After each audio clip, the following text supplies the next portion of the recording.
기도하시겠습니다. 임마누엘의 주님을 찬양합니다. 이 시간도 진리의 성령께서 우리의 심령을 지혜롭게 하여 주옵소서. 말하는 자의 입술을 주장하여 주시고 듣는 자의 귀를 지혜롭게 하여 주옵소서. 예수님의 이름으로 기도합니다. 아멘. 네, 오늘은 12월 24일 크리스마스 이브입니다. 성탄절을 하루 앞둔 오늘 임마누엘의 의미를 되새겨 보려고 합니다. 마태복음 1장 23절 말씀입니다. 보라, 처녀가 잉태하여 아들을 낳을 것이요 그 이름을 임마누엘이라 하리라 하셨으니 이는 번역한즉 하나님이 우리와 함께 계시다 함이라. 임마누엘의 뜻, 번역하면 하나님께서 우리와 함께 하신다인데, 처녀가 잉태하여 아들을 낳는다라는 사실이 전제되고 있습니다.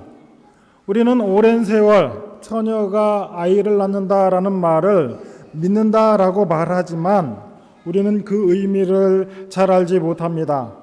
그리고 처녀가 잉태한다라는 말과 하나님이 함께 하신다라는 말의 상관관계를 정확히 알지 못합니다. 그래서 오늘은 그 부분을 한번 생각해 보려고 합니다.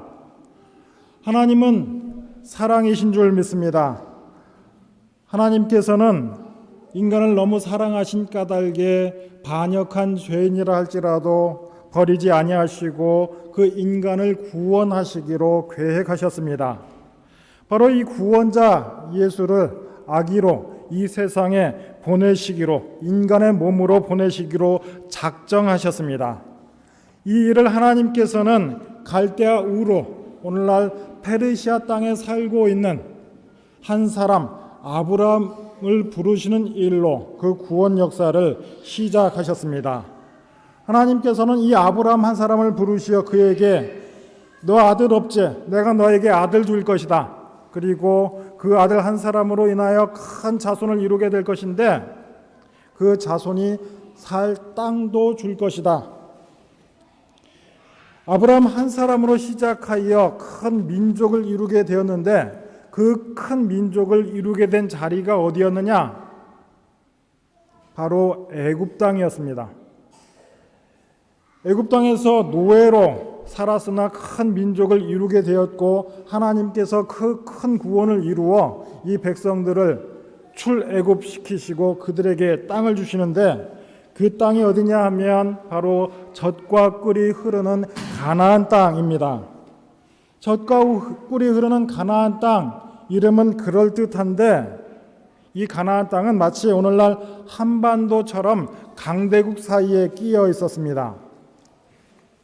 가나안 땅이 평안할 때는 이집트와 메소포타미아 제국 사이를 잇는 통상 무역로 역할을 했지만 전쟁이 일어나면 제국편에서 그 땅을 빨리 차지해야 하는 유일한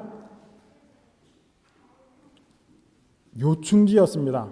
바로 이 가나안 땅, 이스라엘 땅을 지나지 않으면 그 두 제국이 무역을 할 수도 없었고 전쟁을 할 수도 없었습니다. 하나님은 인간을 구원하기 위해 아주 보잘것없는 한 사람, 한 민족을 선택을 하셨고 또 그 민족을 다름 아닌 위태한 지역에 살게 하셨습니다. 젖과 꿀이 흐르는 비옥한 땅이기는 했지만 하나님께서 함께 하시지 아니하면 민족의 정체성을 유지할 수 없는 그런 땅에 바로 이스라엘을 살게 하셨습니다.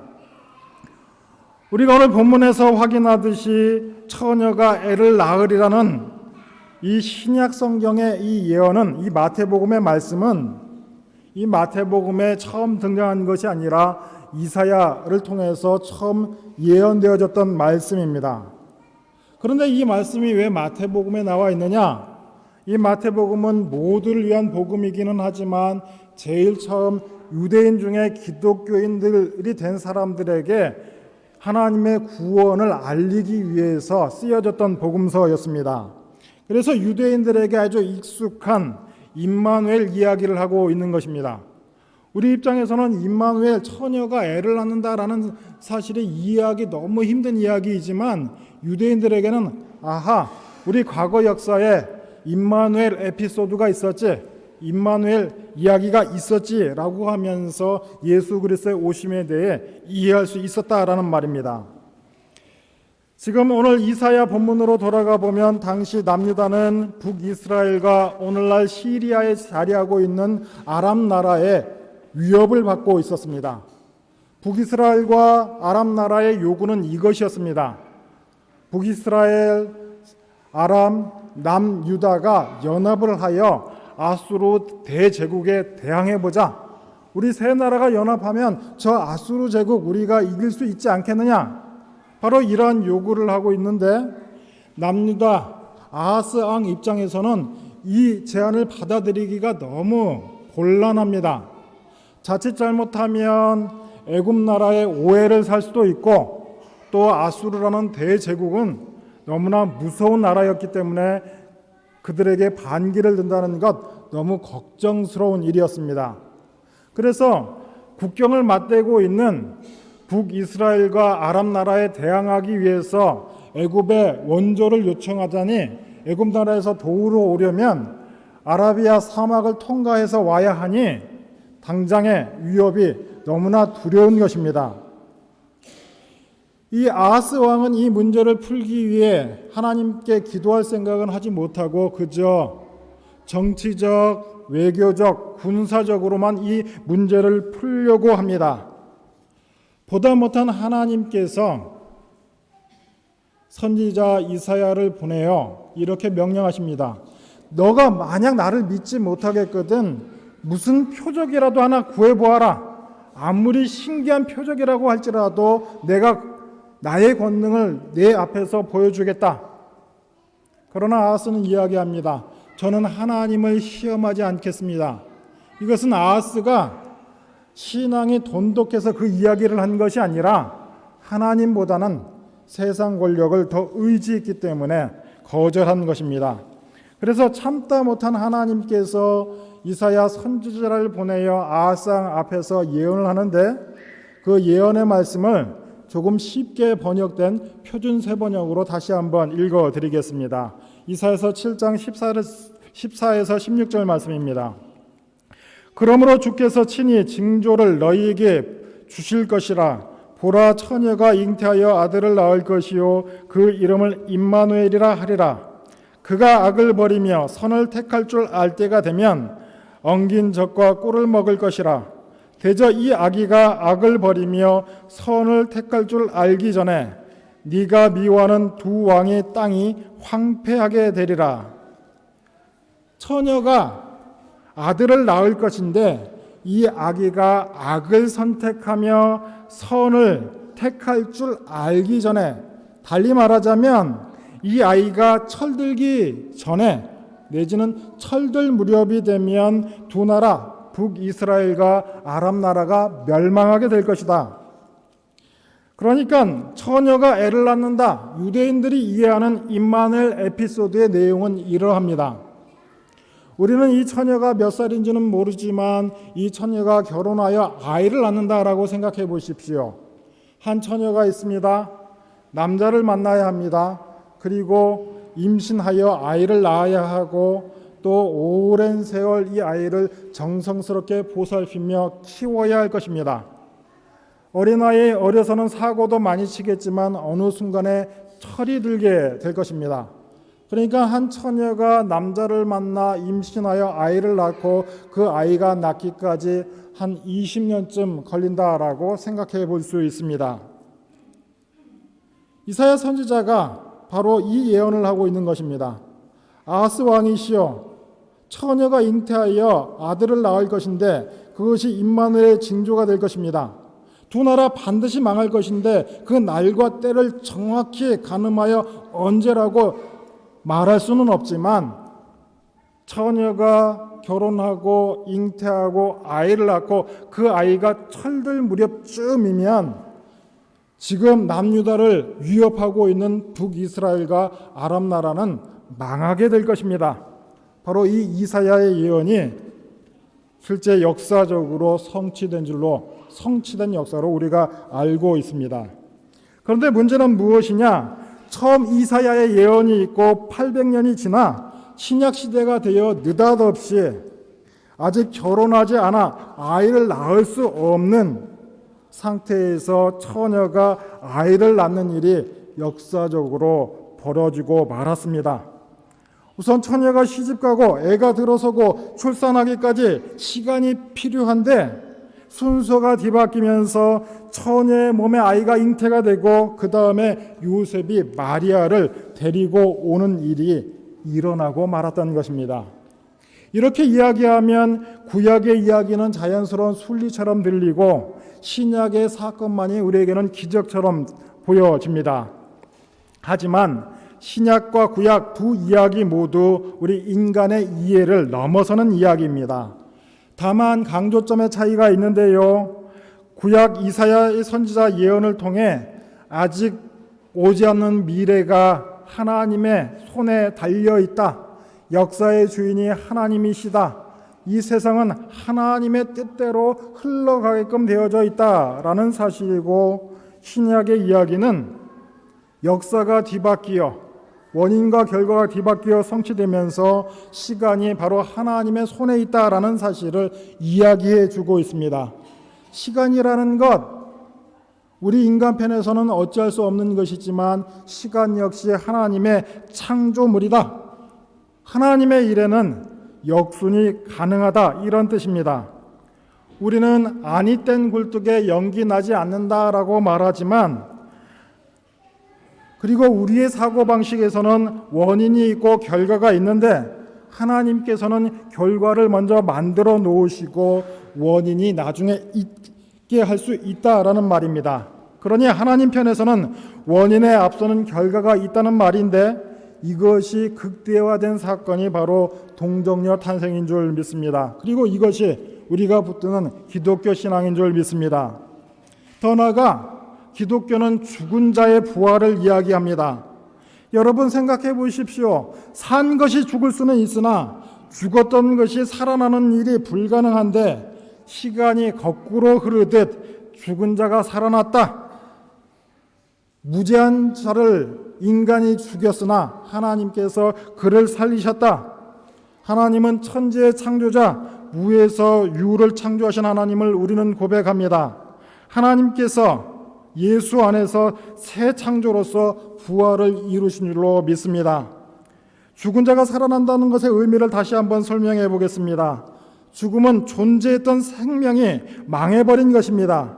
그런데 그 하나님께서 죽음을 뒤집어 새로운 생명, 새 창조를 이루신 줄로 믿습니다. 바로 이것이 기독교인들이 붙드는 중요한 신앙 고백인 줄로 믿습니다. 이 기독교의 신앙 고백은 우리 인간의 이해로는 해결되지 않습니다.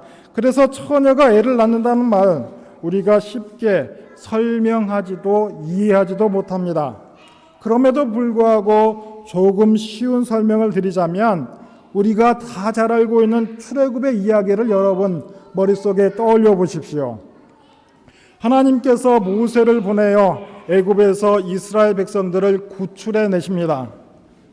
이스라엘 백성이 투표하여 모세를 세우고 모세가 하나님을 찾아가 애골복골하여 이루어진 출애굽이 아닙니다. 하나님 편에서 일방적으로 계획하시고 먼저 시작하신 일인 줄로 믿습니다. 하나님께서 그렇게 구출해낸 백성을 시내산 앞까지 이끌어내어 구원받은 자로서 마땅히 지켜야 할 율법을 주십니다. 무엇을 이야기합니까? 이스라엘의 신앙 고백보다 이스라엘의 구원이 앞서 이루어진 줄로 믿습니다. 이 일이 신약시대 출애굽 사건과 같은 방식으로 우리 인생 가운데에서도 일어난 줄로 압니다. 로마서 5장 8절 말씀입니다. 우리가 아직 죄인 되었을 때 그리스도께서 우리를 위하여 죽으심으로 하나님께서 우리에 대한 자기의 사랑을 확증하셨느니라. 우리가 아직 예수를 알지 못하고 믿지 않을 때에, 또 왜 예수를 믿어야 하는지 그 필요를 알지도 못할 때, 이해하지 못할 때에 예수님께서 먼저 우리를 위해 죽으심으로 구원을 완성하신 줄로 믿습니다. 예수님의 십자가와 부활 이후를 사는 우리의 눈으로 보면 우리는 태어나기도 전에 구원을 받은 것이나 다름없습니다. 아담의 후손으로서 필연적으로 죄인으로 태어난 우리를 인생 가운데에서 예수를 알고 예수를 믿어 그 앞에 무릎 꿇게 만드십니다. 우리의 운명을 그러니까 2000년 전에 확정시켜 놓으시고 하나님을 모른 채 외면한 채 살게도 하시고 왜 신앙을 가져야 하는지 의심하고 갈등하는 그 시간들도 보내게 하십니다. 이것은 별나라 이야기가 아니라 우리 모두가 경험해온 그 시간에 대한 이야기입니다.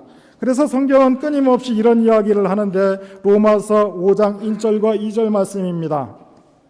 그러므로 우리가 믿음으로 의롭다 하심을 받았으니 우리 주 예수 그리스도로 말미암아 하나님과 화평을 누리자. 또한 그로 말미암아 우리가 믿음으로 서 있는 이 은혜에 들어감을 얻었으며 하나님의 영광을 바라고 즐거워하느니라. 바로 우리가 우리의 공로가 아니라 은혜로 구원받았다라는 말입니다. 그런데 당황스러운 말씀이 연이어 나오는데 로마서 5장 3절 4절 말씀입니다. 다만 이뿐만 아니라 우리가 환난 중에도 즐거워하나니 이는 환난은 인내를, 인내는 연단을, 연단은 소망을 이루는 줄 알미로다. 여러분 너무나 이상하지 않습니까? 환난을 통과하고 인내와 소망 가운데 견뎠더니 결국 우리가 구원을 얻었도다. 하나님과 화평을 이루는 것이 순서인 것 같은데 환난과 인내, 연단을 통과하여 어떤 합격점을 받아 하나님과 화목하고 그 보상으로 구원받는 것이 순서인 것 같은데 그런데 왜 하나님과 먼저 화목하고 은혜와 영광을 누린 후에 우리는 환난을 통과해야 합니까?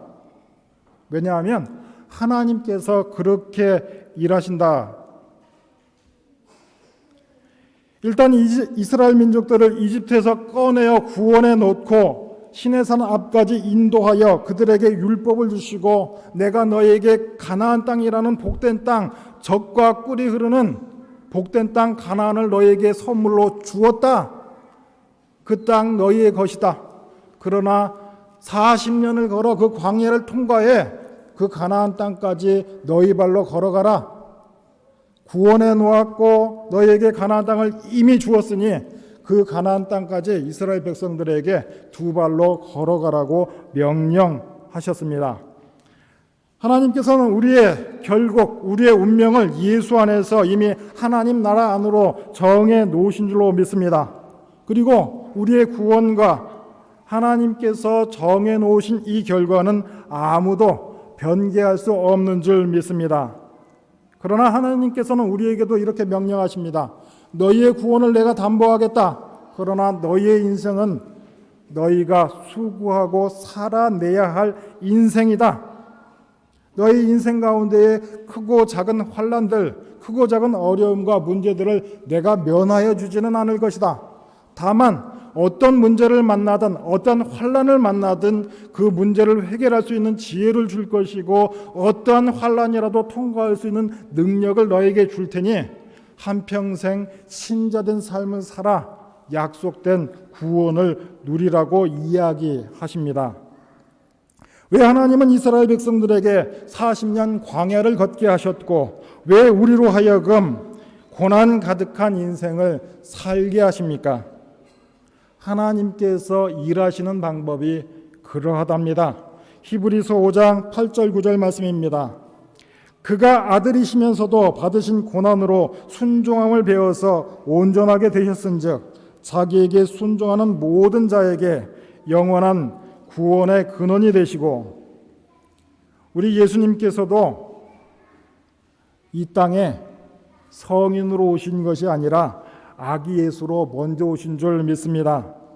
바로 우리가 이 성탄절 아기 예수를 기념하는 이유가 바로 이것입니다. 하나님께서 택하신 방법이 그리하기 때문입니다.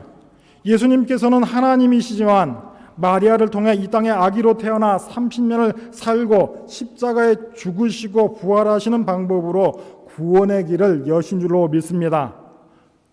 우리 예수님 하나님의 아들이지만 과정을 생략하지 않고 33년 이 땅에 살아가는 그 과정을 통과하신 줄 믿습니다. 이스라엘 백성들이 40년 광야를 걸어 가나안 땅에 들어갔고 하나님은 우리에게도 그러한 신자된 삶을 살아내라고 말씀하십니다.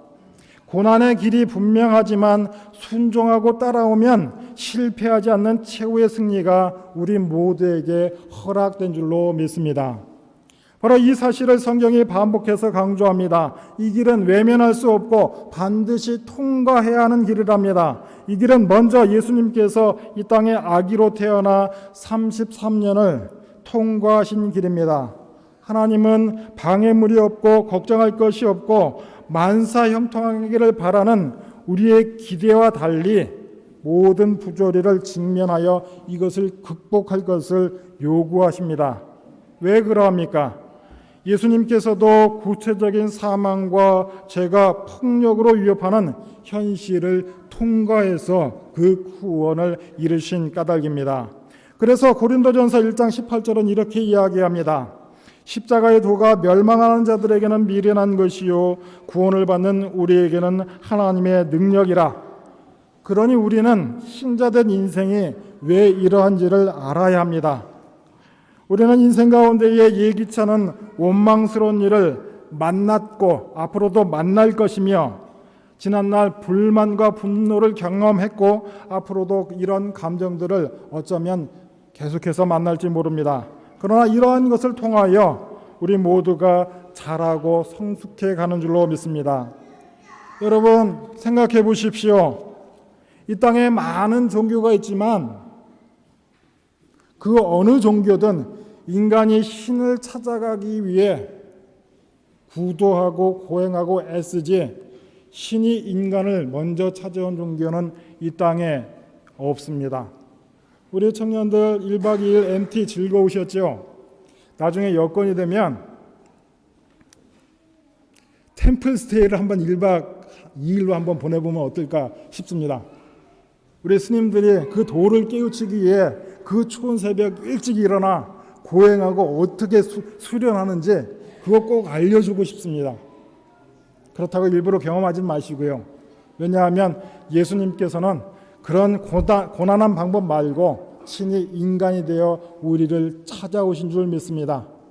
우리 인간이 더듬어 신을 찾아갈 능력이 없기에 신이신 하나님께서 예수님께서 이 땅에 아기 예수로 태어나신 줄 믿습니다. 주께서 먼저 구원을 이루시고 또 우리를 구원해 놓으시고 우리 각자의 인생을 펼치고 살아가라고 말씀하십니다. 우리가 예수를 믿었다고 해서 바로 천국의 자리로 우리를 옮겨주는 것이 아니라 바로 우리가 서 있는 그 자리에서 하나님의 나라를 세워가랍니다.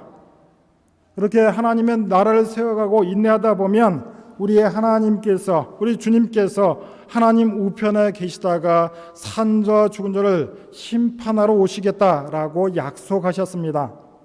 구약의 예언을 따라 예수님께서 오셨고 십자가에 죽어 부활 승천하셨습니다. 그리고 당신 백성인 우리를 다시 찾아오신다고 말씀하십니다. 다시 찾아오시어 이 땅을 회복하신다라고 그리고 이 땅을 완전케 하신다라고 약속해 주셨습니다. 하나님께서 말씀하십니다. 임마누엘의 하나님, 우리와 함께 하시는 하나님으로 인해 하루하루 삶을 진지하게 살라고 말씀하십니다. 매 순간 성실하고 정직하게 살아 성장하고 성숙해 가라고 말씀하십니다. 꼭 최고가 되지 않아도 된다. 유명하지 않아도 되고 근사하고 폼나게 살지 않아도 되니 그저 주어진 일상에 최선을 다하는 신자의 삶을 살라고만 하십니다. 다가오는 한 주간 얼마 남지 않은 2023년 막바지 다시 한번 임마누엘 하나님이 우리와 함께 하신다는 사실, 이 사실 하나를 확인하는 복된 성도들 되시기를 예수님의 이름으로 축원하십니다. 하나님께서 우리에게 허락하신 우리의 가정, 우리에게 허락한 그 일터가 하나님께서 우리와 함께 하시는 복된 자리임을 아는 복된 성천 전야가 되시기를 예수님의 이름으로 축원합니다. 기도하겠습니다. 임마누엘의 주님을 다시 한번 찬양합니다. 우리가 경험하고 살아가는 그 자리에 함께 하시는 주님을 찬양합니다. 하루하루 살아갈 때에 우리의 신앙이 자라나게 하시고 우리의 믿음이 자라나게 하여 주옵소서. 일상의 감사가 우리 가운데에 차고 넘치게 하여 주옵소서. 예수님의 이름으로 기도합니다.